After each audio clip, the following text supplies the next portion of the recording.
Hello and welcome to another one of our AutoTalk lockdown live recordings from my dark spare bedroom. Now, I'm going to bring in our caller on this very auspicious day today where the country has started to go in part to level 3. Hello, Greg from the MTA. The question the entire country wants to know is, have you had a takeaway coffee or a McDonald's hash brown? No, I was one of those people who thought, God, the lines last time were so massive. I'll avoid them this time around.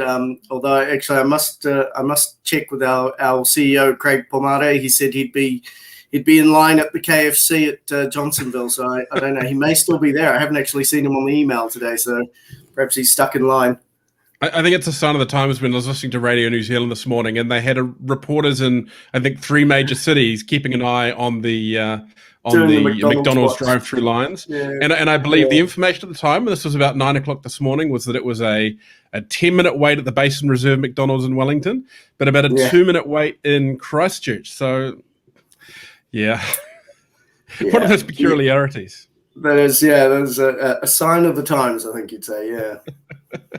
Now, we're here to update, we had a great video about a week and a half ago now talking about what dealers could do at level 4, and now we have the situation where a big chunk of the country, even more from Friday, are in level 3, and so have some ability to trade again. Now, people are reasonably, I think, comfortable with the level 3 trading rules, though we will go over them again today. But there has been a big change this time from previous level 3s that you guys have come across recently and you're letting your members know. And that is that masks are now required in the workplace. Can you tell us more about that? Yeah, so we were just double checking the public health order that came out. It came into force for us as we're recording. It came into force last night, and it's advising that customers in the workplace must be masked, and staff interacting with customers must be masked. So that's a bit of a difference. It's like bringing some of the level 4 restrictions into level 3. I know we probably had a heads up from the Prime Minister over the last sort of week or so. She has been talking a lot about masks and possible changes in the rules. So that's why we kept an eye out for it, because we were wondering if there'd be something different with this level 3.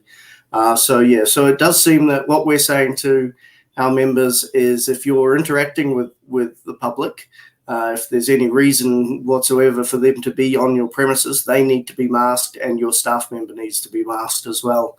Behind the scenes, that'll come down to company policy, but there's also the distancing that you've got to maintain anyway. So we know we're hearing from some businesses that are going to be having masks on around the office.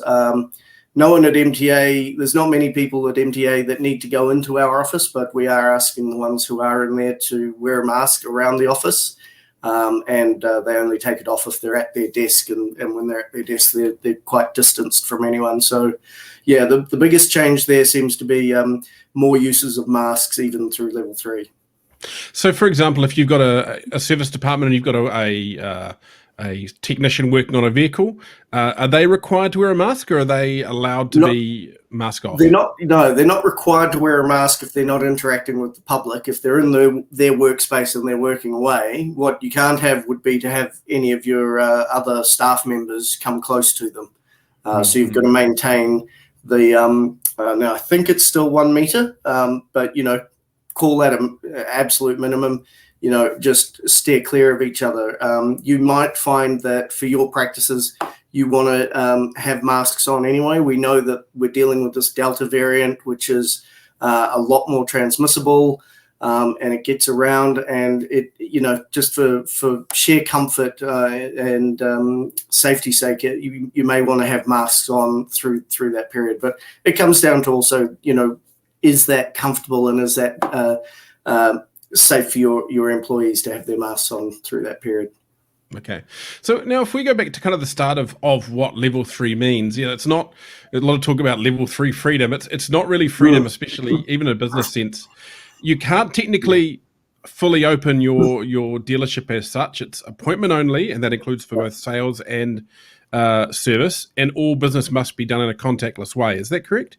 That's right. Yeah, I mean, we generally are still advising to keep your showrooms and yards closed, but that you manage things through appointments, through online mechanisms, either phone or email, and try and do all of your documentation paperlessly. The top line on level 3 is still restrict. Level 4 is locked down, and we're trying to just stop any sort of transmission. Level 3 is restrict, and so it really is still quite restrictive in terms of what you can do. But you can still try and start engaging with customers on the phone and online. As I said, if you're doing anything by appointment, if they are coming to you, our previous discussion there about masks, you're going to have to be masked up this time. If someone's got someone coming in to take a vehicle for a test drive, now obviously that needs to be contactless. You can't be in the car with them as such. Is the customer required to wear a mask in the car while they're test driving it?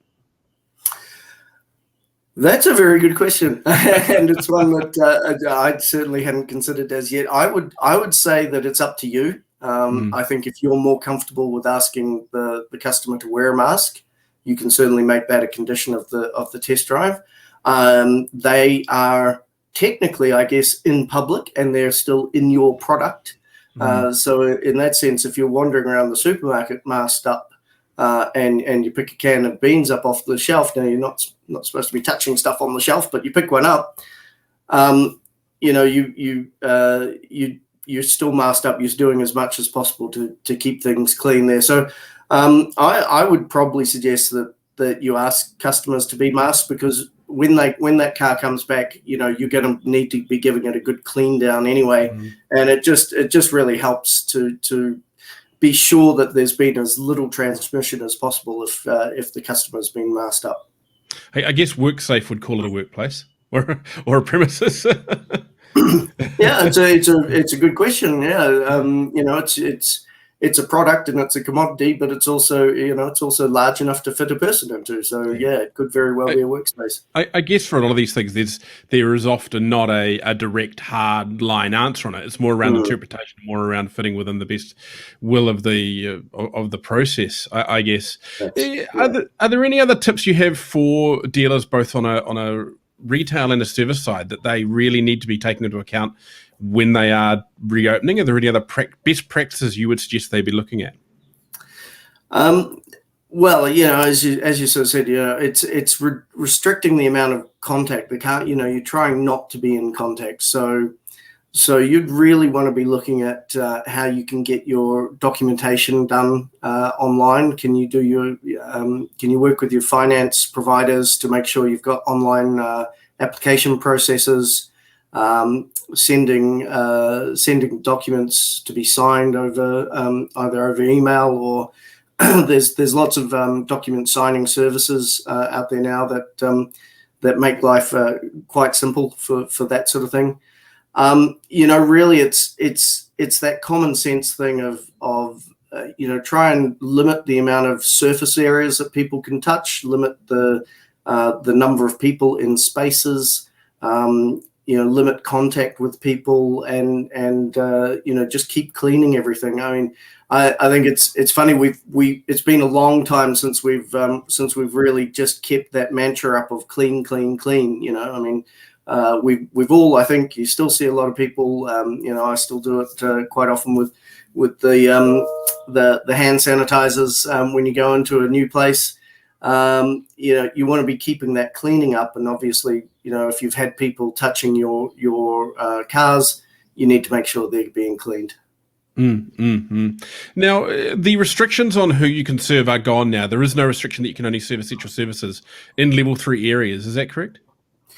Yeah. You as long as you can operate without contact, as long as you can operate safely, you can do anything. In fact, I was looking at something on the COVID-19 website this morning. We've been thinking about the logistics of supply. If you're in level 3, the COVID-19 website was saying that you can send things for delivery to someone in level 4, even if that item's not essential. So that's helpful for those in lockdown in Auckland still who might want to try and get something from outside of Auckland. I'm actually still chasing, as we speak, any information about businesses in the Auckland lockdown area, whether they're able to supply businesses out in level 3, because we are hearing from some of our members about the need to talk to their parts suppliers or other equipment suppliers who are based in Auckland. I mean, Auckland's our biggest city. It's where a lot of stuff is happening.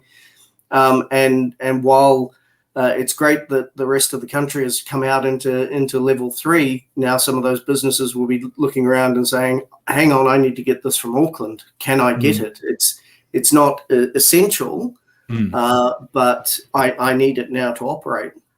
But the business in Auckland is locked down.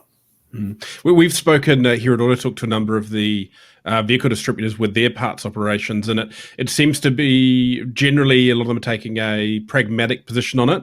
They have skeleton staffs within their warehouses, so while you may be able to get stuff, it may be a case of waiting. I think the big winner in this situation are the brands who are based outside of Auckland. So, for example, Tuna New Zealand has not reopened their Auckland-based warehouse, but they are shipping from the Manawatu. And I guess sometimes dealers just going to have to be perhaps work together to see what is where and where they can get it from, and sometimes check in advance before you even let the customer come in. Yeah, that's right. And I think, this does now help us think about our, our risk planning, looking ahead, and thinking about whether is it possible to have a couple of different suppliers and have them based in different locations. There's always been a lot of talk in the past about government departments moving out of Wellington because of the earthquake risk.